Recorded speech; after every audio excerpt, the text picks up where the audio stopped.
guru sedang menonton via YouTube atau Facebook.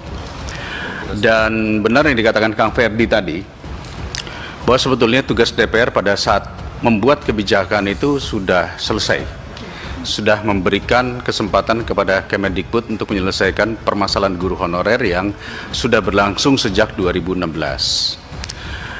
Hanya mungkin ketika terjadi carut-marut yang tadi Pak Fikri sampaikan, ini urusannya adanya di Kemendagri, di Kemenpan RB, dan lain-lain. Saya juga turut prihatin karena Kemendikbud sebagai leading sektor kelihatannya memang kurang bernas. Nah, kenapa kurang bernas?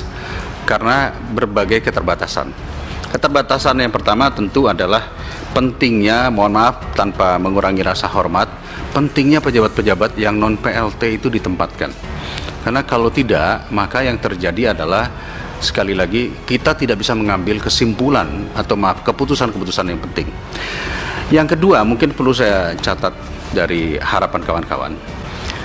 Kami DPR sekali lagi mengendorse dan meminta pemerintah untuk menyelesaikan P1 tahun ini.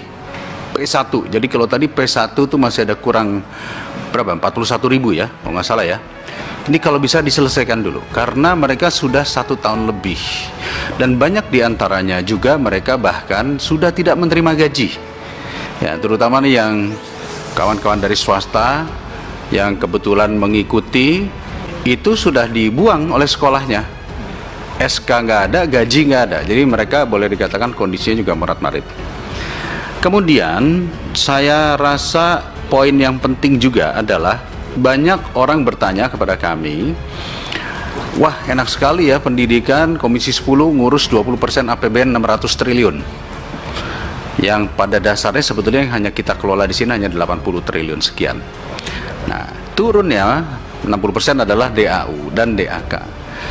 Tapi banyak yang tidak tahu DAU yang turun ke daerah atau DAK yang turun ke daerah itu jadi apa?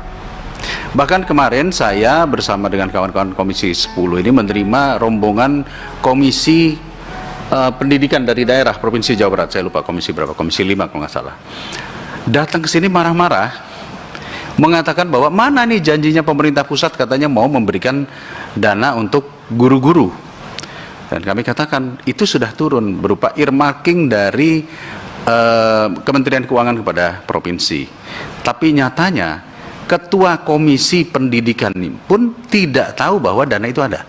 Artinya ada misinformasi terkait soal penggunaan DAU. Oleh karena itu kami minta agar tolong disampaikan komponen DAU dan DAK yang turun ke daerah itu apa saja. Walaupun sudah kita tahulah ada buat gaji tunjangan. Tetapi masalahnya apakah ada komponen untuk membayar gaji guru. Berikutnya juga yang jadi permasalahan daerah adalah ketika gajinya dari pusat, tapi tunjangannya harus dari daerah. Dan tunjangan itu adalah sebesar gaji. Nah, itu yang menjadi kendala, yang menjadi masalah. Dan memang ini harus diselesaikan lintas kementerian. Saya mengendorse sebaiknya ini bukan diselesaikan oleh Kemendikbud, tetapi harus pada level di atasnya. Alangkah baiknya jika dibuat yang namanya rapat koordinasi kemudian dipimpin baik oleh Menko atau oleh Wapres, namanya tim percepatan pengangkatan guru dan pendidik, ya. Karena tanpa ini kita akan berlarut-larut saling lempar tanggung jawab. Ya. Silahkan itu pihak pemerintah. Kami di sini sedang mengusulkan pansus, tetapi memang sampai saat ini belum disetujui oleh pimpinan DPR, Ketua DPR untuk melanjutkannya kepada pansus. Berikutnya, ini ada poin yang perlu saya sampaikan. Tolong selesaikan masalah hijrahnya guru-guru swasta ke P3K. Jumlahnya ternyata cukup besar, 60%. Saya tidak tahu di P1 atau di P2, di PG1 atau di PG2, tapi jumlahnya cukup besar. Dan kami sudah menerima di sini semua organisasi-organisasi sekolah swasta yang mengatakan bahwa investasi kami kepada guru-guru terbaik di swasta itu berpindah.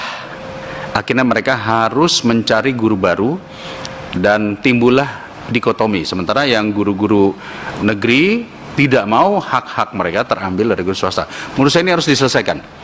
Karena terjadi dikotomi ini akhirnya terjadi konflik di antara mereka. Jadi silahkan, mau PG1 dulu selesaikan dulu, lalu PG2 selesaikan dahulu. Lalu bagaimana dengan yang swasta? Karena kalau yang swasta ini dikasih urutannya paling akhir pun, mereka sudah dikeluarkan dari sekolahnya dan tidak dapat gaji. Jadi juga perlu harus kita selesaikan. Tambahan satu lagi buat Ibu Nunu. Memang benar kata Pak Fikri tadi, non-ASN berikutnya ini bentuknya apa? Karena kan honorer tidak boleh. Padahal kita tahu yang namanya di sekolah-sekolah itu justru kawan-kawan honorer ini yang bekerjanya mungkin lebih banyak. Dan sedikit saja, tolong sampaikan kepada Kemenpan RB atau Kemendagri, saya lupa, kenapa P3K seragamnya dibedakan daripada yang ASN? Ini ya cukup menjadi sebuah sensitivitas. Ya, yang satu seragamnya coklat-coklat, yang satu lagi seragamnya agak berbeda. Ini tolong saya tahu itu bukan dari Kemendikbud ya, tetapi itu tentunya harus kita tanyakan. Berikutnya Ibu Nunu, apa benar isu yang katanya nanti ke depan ini seleksi akan dilakukan oleh Pemda? Itu karena itu cukup ramai juga ya.